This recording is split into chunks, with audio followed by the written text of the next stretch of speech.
What's up, Planeswalkers? It's your boy K-Dog, back in Standard with some updated zombies. So still in Golgari colors because Polukranos is kind of the best thing you can do in zombies in Standard. Of course, 4 mana 6/6, well, enters with 6+1 counters on it. And of course has an escape for 6 mana. You can exile 6 of the cards, have come back as basically a 12/12. Also a bit of removal here with activated ability of 3 to fight another creature. And then, of course, damage delta, you prevent that damage and remove that many +1/+1 counters from it. So it works well against Death Touch and things like that. Yeah, pretty solid, versatile, and resilient card. We also have Bloodchief's Thirst, kind of the new premier removal thanks to Zendikar Rising. 1 mana to destroy a creature or planeswalker with mana cost 2 or less. Or you can kick it for 4 mana, 2 and 2 black, to destroy any target creature or planeswalker. So it's great in the early game, great in the late game. Foulmire Knight as a 3/of. Just a 1/1 Death Touch for 1 mana is not bad. And of course, top decking this in late game to draw a card and then have it come down as a creature is pretty solid as well. But just 3 copies. 4 copies here of Liliana's Steward. Pretty decent card, 1 mana 1/2, and you can sacrifice it to make your opponent discard a card. Of course, you can only do that at sorcery speed. 2 copies here of Feed the Swarm, just having some main deck answers for enchantments or creatures. We do have some life gain, so we don't necessarily mind losing a little bit of life, depending on what the target is. 4 copies here of Mire Triton as a way to gain life. We mill some cards, and it's a 2/1 Death Toucher, so it's a pretty solid card, and a zombie. 2 drops is obviously pretty lacking. We did get a 1 zombie in all of Zendikar Rising. 1. And it was a 2 mana 1/1 flying lifelinker with kicker cost, and it's just a little underwhelming, so we're not playing that. 2 copies here of Tymaret. I actually was running this before Uro was banned, but even now it seems like you still need some kind of graveyard interaction. Even the main deck is kind of nice. And since we're mostly pretty heavily leaning towards black and just kind of splashing green, not running Scavenging User, running Tymaret here. And it also works because the Devotion can get pretty decent here with its toughness. Of course, different from the Ooze where you pay 2 mana, but you get to exile 2 cards from graveyards, and you can gain 1 life for each creature card exiled that way. So that does still work the same as the Ooze. Ooze, of course, is still the better card, but Temple just fits a little better with what we're trying to do as far as mana costs and everything like that. 2 copies here of Chevill, kind of a card advantage engine since we are running a decent amount of removal. And just a 1/3 Death Toucher is not bad in itself. 4 copies here of Liliana's Devotee. It's kind of the main reason to be running zombies in Standard. You need some kind of a zombie lord. Obviously in Historic have some pretty good ones, but Standard, not so much. Devotee is the closest we can get. Does give our zombies +1/+0, which is, it's okay. The nice thing is, though, it does allow us to pay 2 mana when any creature dies to make a 2/2 zombie token. So it doesn't count our end step, but just the fact that it's any creature, so even your opponent's creature dies if you killed it or whatever, and you have 2 mana open, you can just pay and make zombie tokens, which are 2/2s, which are really 3/2s thanks to the Devotee. So a pretty decent card overall, actually. 3 copies here of Murderous Rider because we want to kind of make room for some other things. But yeah, obviously just good card all around, and a zombie, of course. 3 copies here of Temple Calls the Dead. I haven't always been the biggest fan of this card, but since zombies are still a little bit lacking, I think this is kind of a must at this point. So you get mill 3 cards, so we're running the Mire Triton as well and kind of leaning into that. And of course in Standard we have some decent ways to kind of reanimate. Get stuff back out of our graveyard, get value out of that. Of course, with rogues, you have to be a little bit careful, and mill in particular, you have to be careful with that. But we do have some sideboard tech to kind of help us out in those matchups. But of course, Temple calls it. We mill 3 cards, and we may exile a creature or enchantment and make a 2/2 zombie token. So for 3 mana, we basically get 2/2 zombie tokens, and then the third phase we get to gain some life and scry potentially. So that's pretty reasonable card all around. Hagra Mauling as a land or a removal spell. Since we're a pretty aggro list, we mostly want to get up to 3 mana. And we have some, Polukranos and some other things here at 4 mana we do want to get to as well. But if we're stuck on, 3 lands, we can still, function pretty well. And obviously, we definitely don't want to flood out because 4 is like the very top end of our curve. So once we get 4 lands, we really don't necessarily need more. Like maybe 5 can be nice to play multiple spells for a couple turns, but yeah, so Hagra Mauling lets us basically kind of cut down our main natural land count and have additional removal as well. 2 Liliana, Waker of the Dead, since we are doing that self-mill with the Mire Triton and Temple Calls the Dead. And of course, Liliana in flavor, of course, has synergy with zombies. And of course, this card doesn't directly speak of them, but We can force each player to discard a card, and like I just said, we are more of an aggro style list, so that the discard doesn't necessarily hurt us too much. Because most times we're going to be empty-handed, just kind of playing out our creatures and trying to go sideways. And -3, of course, since we are filling up our graveyard, is going to be pretty powerful removal as well. And if she sticks around, her -7 could be pretty sweet as well. Just one copy of Nissa. I did want to make room for the 2 Lilianas. I think we do need all 3 Hagra Maulings at a minimum, and of course 3 Polukranos. I think 4 is too many because obviously it doesn't really work well in multiples like an Uro or something like that. But definitely something you want to see all the time, and even if the first one dies, having a second one as backup is pretty helpful as well. So 3 copies feels like a must as well. And then so just leaves room for the 1 copy of Nissa, which is pretty good, but the synergy is decent overall with our deck. So I think 1 is fine. Of course, the landfall trigger, which pumps up her loyalty, which means you can use her -5 more effectively to get creatures back out of your graveyard. Since we are doing that self-mill, that does have a little bit of synergy there. And then, of course, since we are kind of an aggro style list, making our lands with into 3/3s with menace is pretty sweet. Just the one of Agadeem's Awakening. Not the biggest fan of this card. I think it's decent, but overall, I don't think it's like like you have to play multiple copies of this or anything like that. Obviously, it does have the upside where you can pay 3 life to make it come in untapped, but otherwise you need to get up to at least 6 mana to really have this be worth anything. And of course, we do have 1, 2, and 3 drops we can all get back with this. And of course, we are doing that little bit of self-mill, so there's definitely a reasonable card. If you want to go 2 copies, that would be understandable, but I think just 1, because it just doesn't seem very likely they're actually going to get to that. Those situations where this is super relevant, but having 1 copy just in case you are in those situations is pretty nice.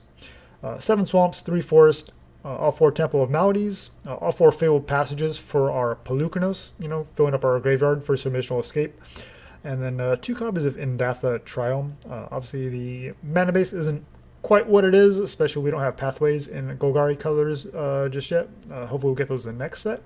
But Indatha Triome kind of gives us those black and green colors that we need, and also lets us cycle since we're not super mana intensive. So if we do top deck this in the late game, we can cycle this away and maybe find like a kill spell or another creature or whatever the case may be. We might be hoping to find. Sideboard here, we have 2 copies here of Soulguide Lantern. Obviously we have the Tymaret in the main deck, but it's a little slow and clunky to kind of just do 2 here, 2 there, whatever. If you're up against the Cyclone decks, which are still kind of floating around out there, you need kind of a one-shot to kind of get rid of your opponent's graveyard. Agonizing Remorse, of course, control is still a thing. 2 Heroic Interventions to kind of protect you from any sweepers, or even like a mirror matchup potentially. You could bring this in to kind of attack or even block more favorably, depending on the situation. 3 of Return to Nature. Obviously, Lucky Clover and Adventure decks are still pretty powerful. And there's plenty of other enchantments, like the white enchantment with landfall triggers and things like that. And of course, Banishing Lights and whatnot. So plenty of things to Ember Cleaves and things like that. So plenty of reasons to run Return Nature, and I think 3 copies is probably where you want to be. 1 of Necromentia. There are still some pretty linear strategies, and this can hit those their most important cards, Ugins and things like that. Soul Shatters is a way for us to kind of deal with the any bigger creatures and planeswalkers at a pretty cheap rate here for 3 mana, as your opponent has to sacrifice a creature or planeswalker with the highest mana cost among those 2 permanent types they control. And then I thought about Questing Beast here in the slot, but just kind of since we're really just doing such a light green splash, I think Rankle kind of fills a pretty similar role in that it has, it's a 4 mana with haste, but it's obviously much more consistent for us to cast with a double black. And it still has some pretty solid abilities here as well. With our 1-drops, I don't necessarily mind sacking a creature to force our opponent to sacrifice a creature. Then, of course, the card advantage potential is pretty nice as well. I don't have any flyers, of course, with zombies. So, yeah, I think Rankle is probably a reasonable spot. But if you want to run Questing Beast, it's kind of a safer card. But we're running Rankle. So let's see how we do. All right, against Rhoda. Looks like we're down the draw.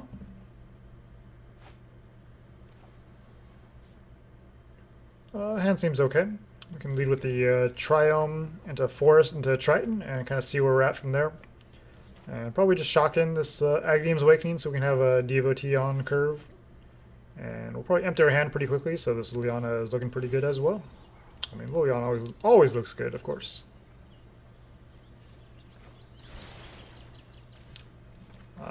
I said he looked good, but I don't know if he looked that good to have two of you this early in the game, but I guess we have a backup, depending on what our opponent's up to. Looks like Selesnya landfall so far. We're going to get our Triton down, stick with the plan. Keep our Foulmire Knight as a card draw. Milled 2 lands. Well, sort of. A land and a half with the Hagra Mauling. Okay, just going for ramp. Okay, forest plain, so they're definitely just Selesnya colors here. Sure about that, dude? Yeah, I don't think so. I mean, that's pretty good. Especially if that's their only creature. I mean, it could be better to save it, but I think we'll just kill it, since they're gonna obviously they're gonna be trying to abuse it.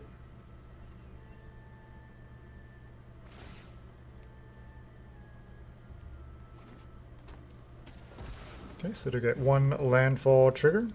Still think we just hold the Foulmire Knight. So we're going to play this tapped and just try to get the Devotee down next turn. And if we're stuck on 3 lands for some reason, we can just Foulmire Knight to try to find a 4th land. Obviously we can discard the other Liliana to the first Liliana. It's entirely possible, likely, that our opponent's running Banishing Lights and other ways to deal with it. A Realm Cloak Giant, just to destroy... okay, dude. I'm not sure that's worth it. We don't have any of the removal in hand, so I think we just hold up the Mauling and just hope we draw a land. So they are running the Feldar Retreat. And they get an immediate landfall trigger, of course. Because why wouldn't they?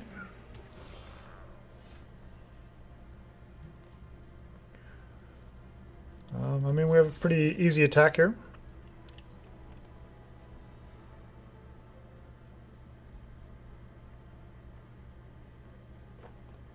So we do have the Murderous Rider now, so we could play this Mauling.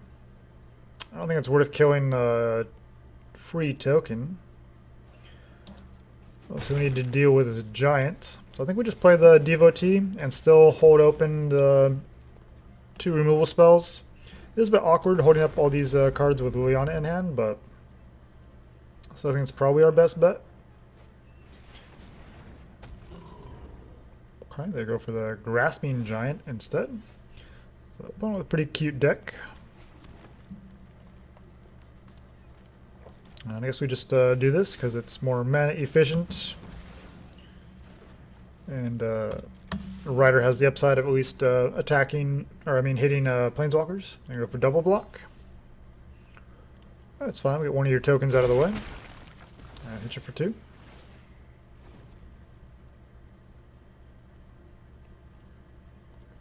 So not the best hand in this matchup. Now they just keep playing big creatures after big creatures. That's pretty it's pretty frustrating. I think we still have to keep answering them, so we're going to go ahead and fire this off. Draw 2 cards. Like, nobody even plays with this card. My goodness. And we're just getting wrecked by this person's deck. I think it's always cool to see something different, but we probably are not going to win this. Just don't really see a good way out of it. So then we hold on Foulmire Knight, and then we get the activation on the Devotee, so we can kind of go wide a little bit. So they probably have guaranteed to be running more Realm Cloak Giants. So it seems like they're kind of maybe a Selesnya landfall with a giant sub-theme, maybe? But then they just play randomly Speaker of the Heavens. Okay. And they've hit all their landfall triggers, so they can turn Timber Symbiosis. You know, cool 6/6 Terranica. No big deal with a Speaker of the Heavens out. Like, just, you know, perfect, just a little perfect synergy there. So we're getting wrecked pretty hard, unfortunately. I kind of want to dig for a removal spell, but I should probably just play Polukranos. And at this point, I mean, we've been pretty stuck, so I think we just go ahead and drop the Knight at this point. So Terranica does give the other creature indestructible, but they can swing in with the Speaker and just gain a bunch of life here. Our opponent's deck doesn't make a ton of sense, but I mean they've kind of sequenced everything beautifully, so. Well, I mean the algorithm has kind of given them very comfortable draws. Yeah, I think we just have to take the Speaker since indestructible. 3 mana open, 1 card in hand. Looks like they got a little trick here. Foulmire does his job and gets rid of Terranika at least. Soaks up some damage.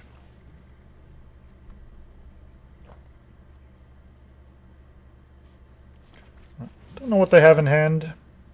Probably want to save this Murderous Rider. So we're going to go ahead and plus. Run now, and I might spare your life. I really don't care. Broken Wings. Not much value from them for that card in this matchup. So they get a 7/7 down here. That's where we wanted removal.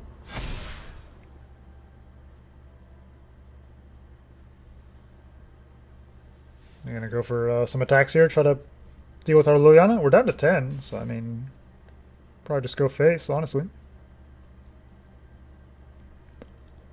Speaker's pretty obnoxious. I mean, top deck mode, I don't think Grazer does, well, they can return lands to their hand, so we probably should deal with that. Obviously, the Speaker can get pretty obnoxious, so I think we're going to do it like this, unfortunately. Yeah, we're not really in a good spot either way. We really haven't been for several turns now.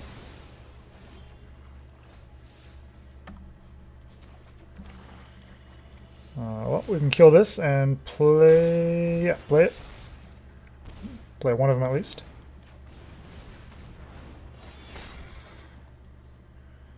We have plenty of cards in our... so let's just keep them off of creatures.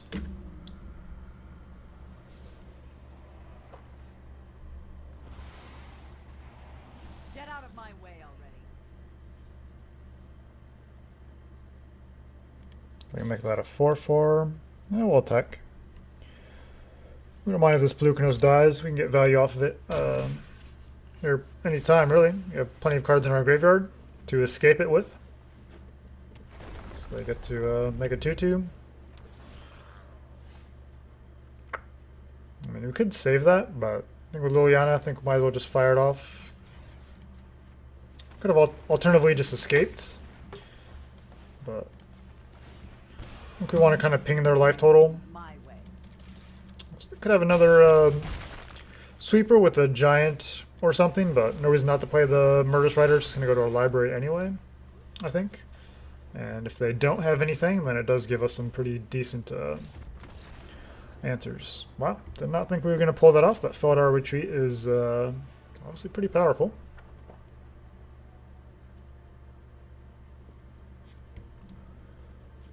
Alright, so kind of a random...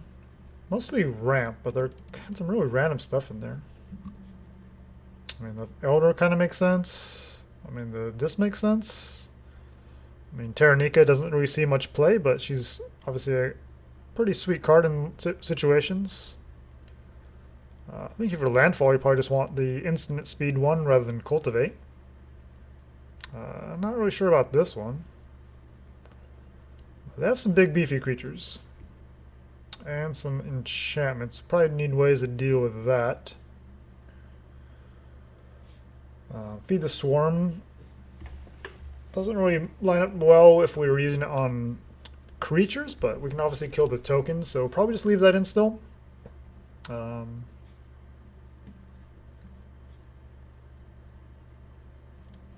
think we take out Chevill here. Also, there's no shortage of targets, but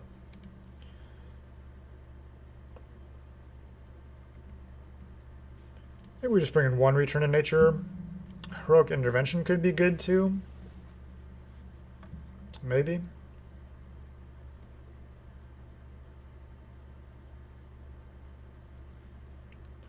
I mean, honestly, our Planeswalkers don't feel very good because they can really go wide. So I think we're just going to take out all three there. The Soul Shatters hit their bigger creatures. Maybe Rankle? I don't even know what hit with Necromentia. There's not necessarily one particular threat. So I think we just do that. And maybe no heroic. If there's only one or two giants, then it might not be that relevant. I mean, we could potentially let them just attack all and then cast heroic intervention and just block everything and then keep our creatures alive and maybe kill them on the backswing if we're lucky, but it doesn't seem very likely. I mean, on the draw, it seems pretty reasonable. Obviously, we do need to get to 3 lands. Depending on what we hit, we probably just play this Knight here on 2. Or we could just play it on 1 even, and then just play the Triome on 2. Since we don't appear to have anything, but of course if we draw something that's going to feel a little awkward. But we're just go and play it. And we do find a 2-drop, you know, we do have an untapped swamp here at least, so. But yeah, depending on what we draw, I'd probably just play the Triome here, and then we have our choice of 3-drops. Obviously Devotee doesn't really work great on its own. They're going to Glass Casket a Foulmire Knight. Seems pretty good. Agadeem's Awakening. We can always shock that in. Triome we can't. And we do need to get up to 4 lands. Whoa, misclick there. Land, please. Thank you. Alright, so we'll save the Agadeem's Awakening since we can shock that in. Or bolt that in, I guess. 3 damage. 3 life. I guess we go Tymaret. Do we want to Tymaret into Tymaret and then Polukranos? Probably. This Foulmire is the least interesting card, probably.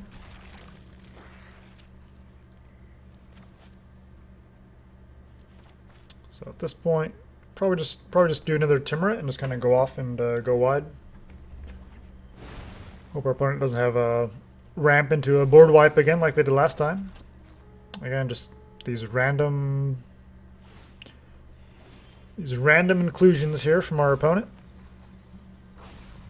Wow, those were not cards I wanted to see milled, but it's kind of the risk with Tymaret.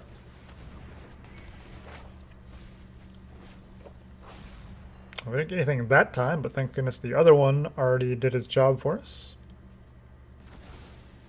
We took out Nissa. We do have the Awakening, but we're obviously not worried about that. And of course with Polukranos as well. If we draw a land, we might go Devotee and Triton, maybe. Our opponent is maybe stuck on 3 lands, but Cultivate's going to change that quickly. We'll get a bunch of scries here. Choose not to attack. No, it's not a land, so 4... Stuck on 4 lands, probably just go for Polukranos.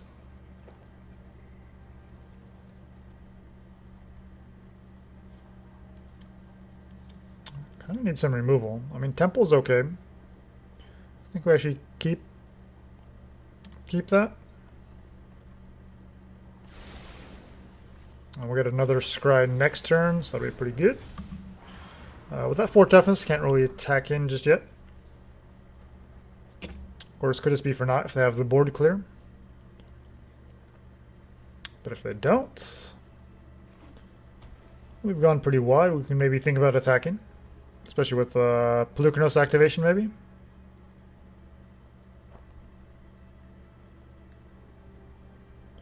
I'd like to save the Foulmire Knight for some card draw, but it might not be worth it.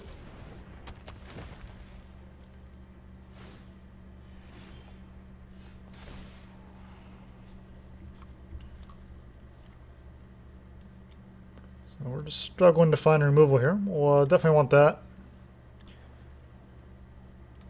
It's a little awkward with Temple, but that's fine.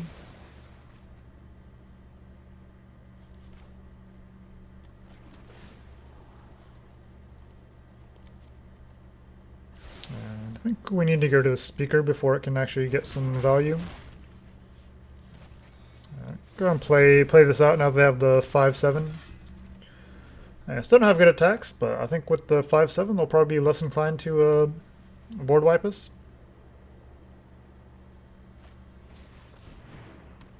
just have these random vigilant creatures. I guess this says vigilance, so there's that. And Basri's Lieutenant. Opponent's going off here. Almost kind of want them to have a board wipe now.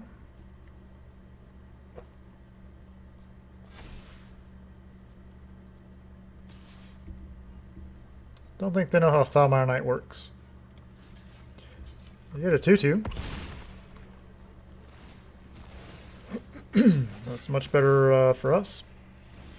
Well, this incremental life gain is super obnoxious.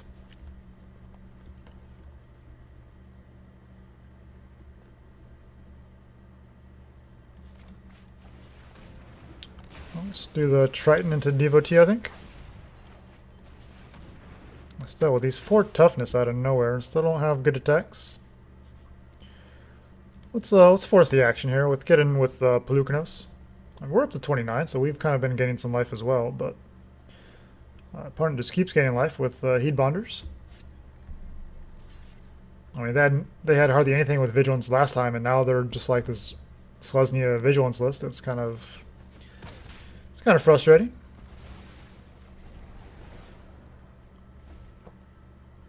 Basri's with protection from multicolored. It's pretty annoying as well. Doesn't have a counter, so we could always just Soul Shatter depending on what we draw.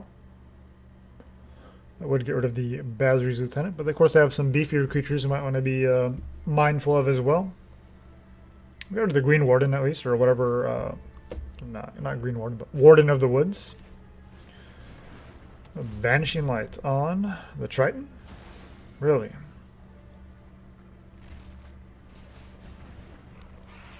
How are you all of a sudden a Vigilant deck, dude? Doesn't seem like good attacks. We gotta kill their lieutenants and both Heat Bonders, and we only lose some of our creatures.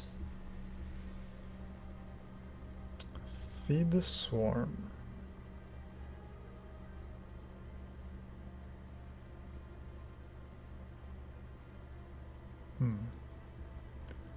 Do we want our... do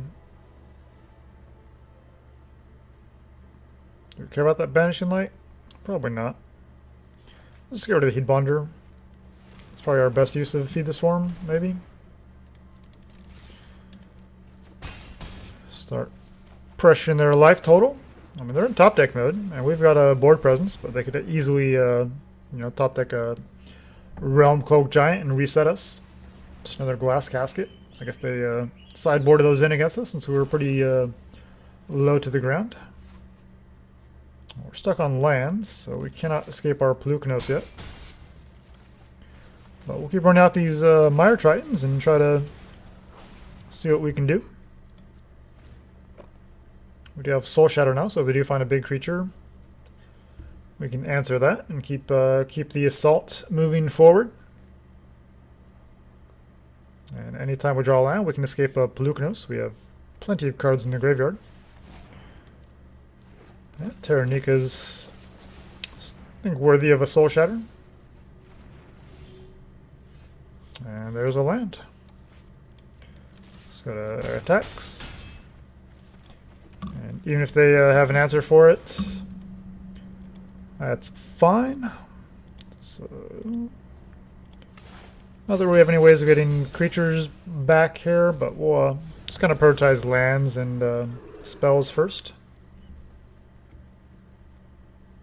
Got a 12-12 Polukranos. What do you got? So not quite lethal, but we're putting them on quite the clock. Not over yet. Could have a board clear. We'll we'll fake like we have something. Don't necessarily need to play this forest out. We already have 6 mana, so we have double activations on Polukranos if for some reason they are able to chain something together. Say good game, then of course they draw that.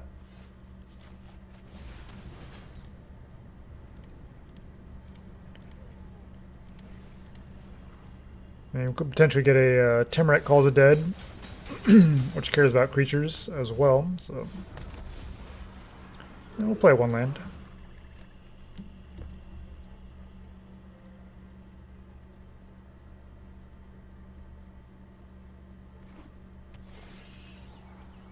Scry. See, they have enough. They should have enough to cast it, right? 4, 5, 6, 7, 8. Nope. No, they had enough to cast it. But yeah, they're at 2, so we just fight it, and then what is a 5? What is it again? It's like a 7. I don't remember. But either way, I'm sure we had lethal there. All right, against Trombledore. See if we can do one more match.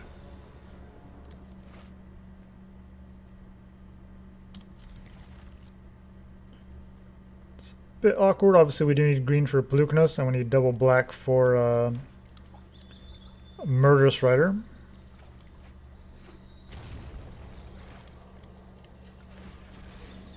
I mean, most likely we'll draw a black source anyway, so I think we'll go ahead and grab the forest now. Alright, Mire Triton. See what you can do. Land and Chevill. Alright. They have a Chevill of their own. Stuck on 2 lands, yeah. Feed the Swarm is a pretty reasonable target. Definitely don't want them getting value off their own Chevill. We're the only ones who can profit off of this Chevill. Looks like they're in Sultai, Bloodchief's Thirst. Alright, Devotee, come on down. This is a timely land drop, thank you, deck. Probably just go Devotee number 2 here, just hold this Murderous Rider for when we need to kill something. That's pretty annoying.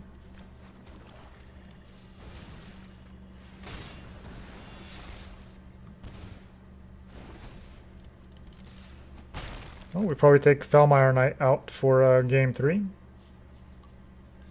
I guess we dare them to have it. So we're just going to Polukranos next turn anyway. And we don't have 2 mana to pay for the Devotee. They have another one. Because why wouldn't they?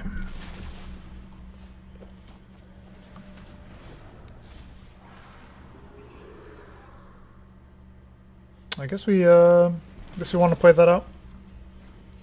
Tempting to cycle in this sub-bot and try to find some removal, but I see a lot of people try to play Kervek because of you know, Lotus Cobras and Scoot Swarms. But I don't really agree with that because you're running Chevill. I mean, if this is a list that I've seen, I should say I've seen similar lists that try to run, you know, 2-3 colors with Kervek, and but then you do like you're also playing creatures. It just seems kind of awkward. We'll attack Polukranos, see what they do. We have fight open.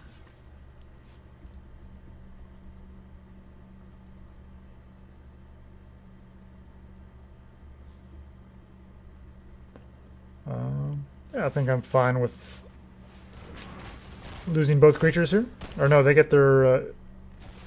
yeah, okay. And we got the 2 mana open to pay. I was worried of the math wrong there.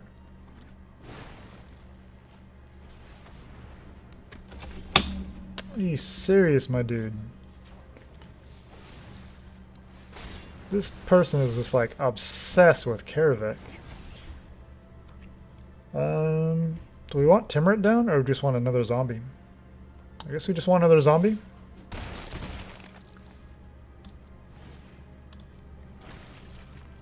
I mean, there's plenty of creatures to hit.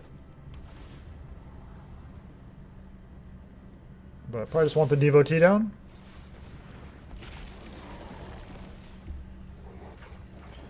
Yeah, no blocks.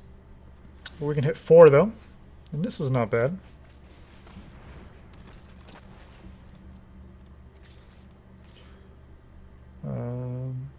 I mean, they have to block one of those, so we'll attack with the Devotee as well.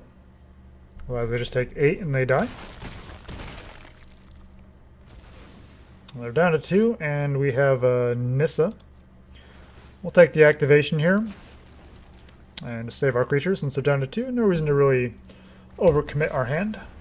Oh, they gotta find something with Symbiosis. But since we have 4 creatures on board,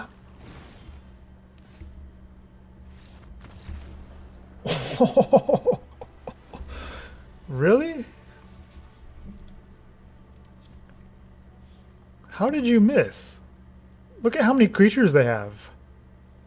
Or did they misclick? They must have misclicked. Right? Okay, it is a May ability, so they must have misclicked. 7 cards, and you're telling me you didn't find a creature? Their deck is like all like... Just kill your stuff, creatures. Kill your enchantments. -1, -1. Questing Beast. How do we want to sideboard against this? Obviously, Foulmire is pretty nasty. I'm assuming they leave the Carevex in. We'll see. Questing Beast, Chevill. Man, this is going to be a rough matchup. Alright, so I want the Remorse to try to hit their hand for what it's worth. With Questing Beast and all the removal, again, all of our Planeswalkers is good enough here.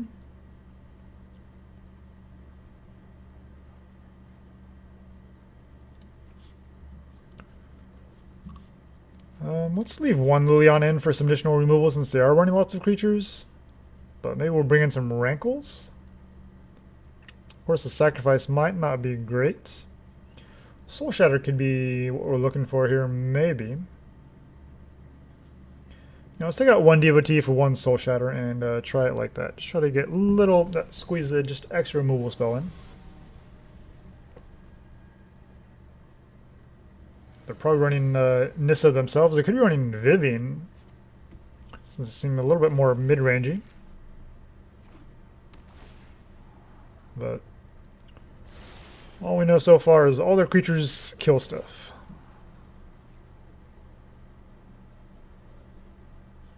I mean, it gives us a 3-drop, although all these tap lands is a little awkward. Oh, Liliana Steward, come on down. Temple. I don't think Tymaret is super relevant in this matchup, so we'll go ahead and bottom that. We have a second one as well. Elspeth's Nightmare is pretty annoying.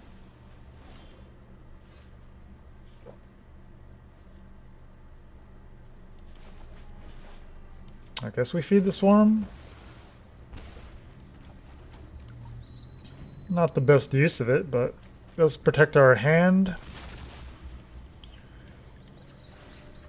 and our graveyard. Otherwise we'd have to Mire Triton and then they just exile everything anyway, which isn't very good. I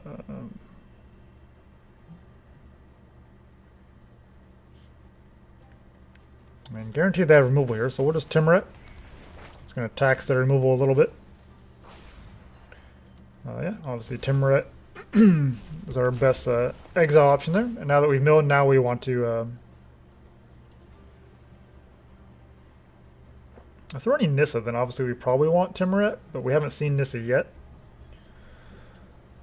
So we may regret that, but we'll see. Just kind of going with what we have seen so far. Nighthawk Scavenger. Well, the lifelink on that is probably pretty worth targeting. I guess Mire Triton will do. So we have 5, so we can kill this and play the Triton to keep adding to the board. I don't know if they're running sweepers like Extinction Event since they're running so many creatures themselves. Seem like they're just happy to just play lots of 1-for-1 removal, it seems like. Especially since so many of their creatures are removal.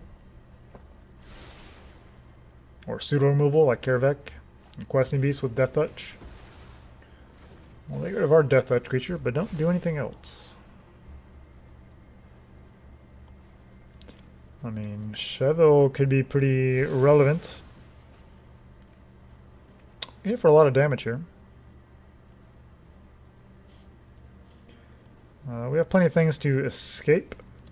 Just attack 2 here, or 4, I should say. 2 creatures for 4. Yeah, I think we Polukranos and Steward.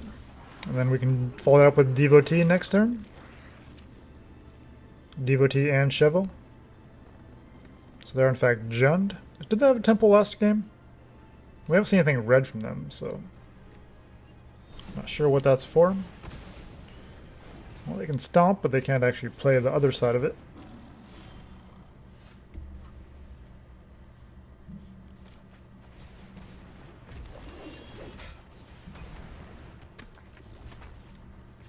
I'm fine with attacking here. So they make our Polukranos a little bit worse, but we have plenty of cards in our graveyard already. But they could have brought in some graveyard hate, though. Right, there's the Ooze, and they have 1 mana open to activate. I want to target the Ooze then, since we do have some graveyard synergy, of course.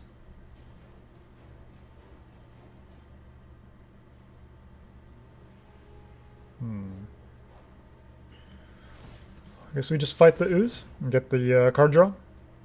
They can eat something.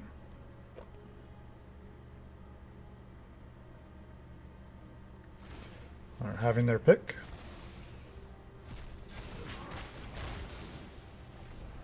Draw a card. Temple of Malady. So having Chevill number 2 is a little awkward. On this board, Rankle seems pretty good, actually, so we'll keep that. Our 3/2 tokens can trade with a giant, and they were basically free, so let's go ahead and swing in, get the giant off the board. And we'll go ahead and pay. I'm not doing anything else with that mana.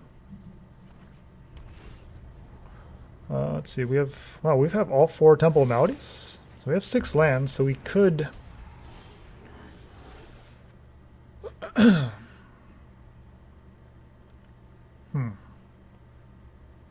Well, Drana was not what I was expecting. They're only 1 card in hand.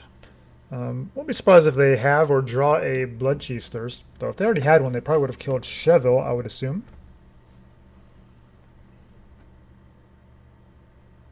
Well, I guess we just Rankle here and attack Chevill. We attack all. Well, the tokens are free, so no reason not to attack with them. They block Rankle, take 7? I guess, maybe. Is that worth it?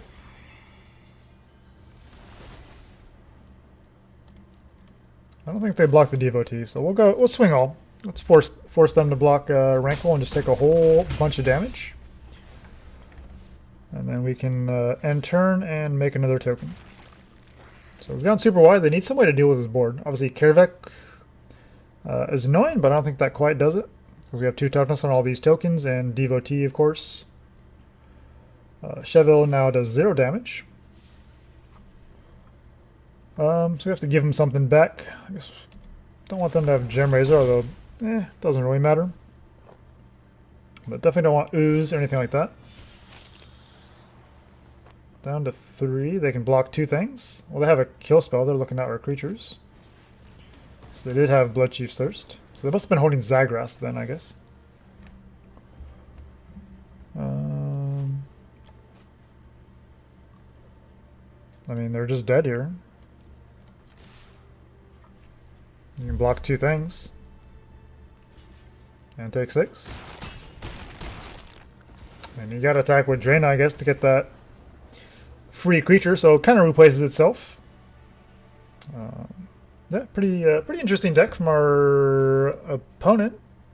I do like Drana.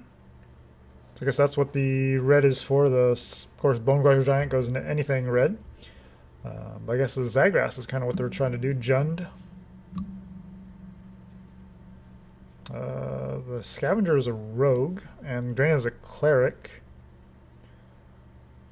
Somebody could probably need a little more synergy than that. We don't really see much from them, but maybe that's kind of interesting idea. There could be something there. Jund party. Obviously, mana base isn't really great in Jund colors right now until we get the other some of the other pathways. But yeah, kind of interesting concept. Probably something they're still working on. Maybe something I could be working on. But yeah, zombies. Hey, 2 games or 2 matches, I should say. Look pretty solid to me.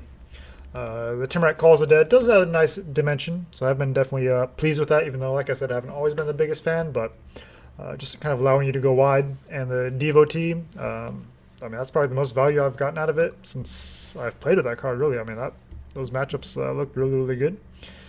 So obviously it's better than it looks, but it's still not necessarily as good as like Death Baron or Lord of the Accursed, things like that. But for what we have, it's still pretty solid, especially when you we're able to go Y with Temple Calls the Dead. Polukranos is just a house with the additional removal here, with the activated ability, and then all the other removal that we're running works really, really well together. And 3 copies is great because, you know, you can kind of use your first one to fight things and block and attack and be aggressive with it. And then even if it dies, you know, you can just play your second one, and then, you know, you're filling up your graveyard and you have plenty of ways to escape it. But yeah, so I think 3 Tymaret Calls the Dead feel like it's a sweet spot. 3 Riders, probably all Devotee, since, you know, it is our kind of zombie lord. So you do have to kind of make some concessions. Unfortunately, even the one Nissa, I think, is right. The reanimation is nice. There's some synergy there, so if you wanted to run 2 Nissas, I wouldn't blame you. Maybe run 1 Liliana instead, but of course, you know, Liliana's here for the flavor and additional, you know, removal. And since we are pretty, you know, we emptied our hand pretty fairly quickly in most of those matchups. So the +1 is certainly not going to hurt us too much. And if we do have to discard something, you know, just more fuel for Polukranos and whatnot, or Tymaret Calls the Dead. It's pretty interesting how the second Tymaret kind of milled 3 cards, and none of them were creatures or enchantments, but the first one already hit some stuff, so that was pretty nice. And been pretty pleased with Tymaret Calls the Dead in the main. After the Uro ban, I thought about actually taking it out, but then I kind of left it in because the 2-drop slot is still a little not ideal, I think, for zombies. And I've been pleased with it. It's done pretty well. Didn't get much utility in those matchups, but I still think there's still plenty of things plenty of reasons to have it in there for. And then Feed the Swarm. Since we do have the life gain, I think it's pretty nice to have that kind of main deck enchantment hate. And then we have some sideboard options as well. And Bloodchief Thirst is just a sweet card all around. The one Agadeem's Awakening, that was maybe that last game might have been able to try to get some value off of it. Obviously, it's a bit of a non-bow when you're escaping the Polukranos, or even maybe getting creatures back with Nissa. But, you know, situationally, it definitely could be pretty relevant, especially if your opponent just keeps killing your Polukranos, or for whatever reason you just, you know, don't see it. And then Chevill, just that little bit of card advantage and life gain is pretty sweet as well. So I feel like the numbers are pretty well tuned here. I mean, you can still maybe tweak it based on your, you know, collection or whatever, your you know, what removal you have, things like that. And sideboard obviously kind of depends on what seem like you're facing off against, but still I feel like it's a pretty good starting point. Heroic Intervention, not entirely sold on this card. It's kind of hard to find room for it sometimes. Return to Nature just kind of feels like it's a necessary evil. You could do Broken Wings maybe, but the 3-drop slot is already pretty convoluted, so Return to Nature just kind of feels like it's a safer bet. And since we have an extra slot, I feel like Necromentia as a one-of to hit, you know, Ugins or any really powerful stuff like that, just kind of a one-shot, and don't have to worry about it the rest of the game. Obviously, Green does have Cragplate Baloth, and there's other ways to kind of give indestructible, you know, like the Winota decks run the Selfless Savior and things like that, and so this kind of plays around all that stuff really, and just gives us, since we are more low to the ground, it gives us a cheap way to interact with, you know, your opponent's expensive stuff. And then I still think you still need the additional Soul Guide Lancers for some additional graveyard hate. It's definitely come in handy. Like I said, obviously the Cycling decks, but there's other kind of graveyard decks that I've been seeing pop up as well. And so being able to kind of get the immediate value to exile one thing at least right away, and then just whenever you want to, just exile your opponent's graveyard at any time. And then Rankle could be kind of a flex spot. It is kind of nice having the aggro, especially when you're up against other creature decks, and maybe your planeswalkers feel a little bit vulnerable, like you may not be able to protect them. Definitely nice to kind of bring in something like Rankle, which allows you to keep being aggressive. You don't have to worry about, you know, keeping a creature back to maybe try to protect a planeswalker, that kind of thing. But overall, zombies still think it's a pretty reasonable deck. Obviously, it's not, you know, tier 1 or something you take to a tournament, but it's a fun deck. You could probably, you know, rank up with it if you wanted to, but, you know, Standard's in a weird spot right now with some, like, Omnath is still all over the place, and then Rogues, of course, and things like that, but we still find ways to have fun. So yeah, thanks for watching, guys. Until next time, make sure you jank with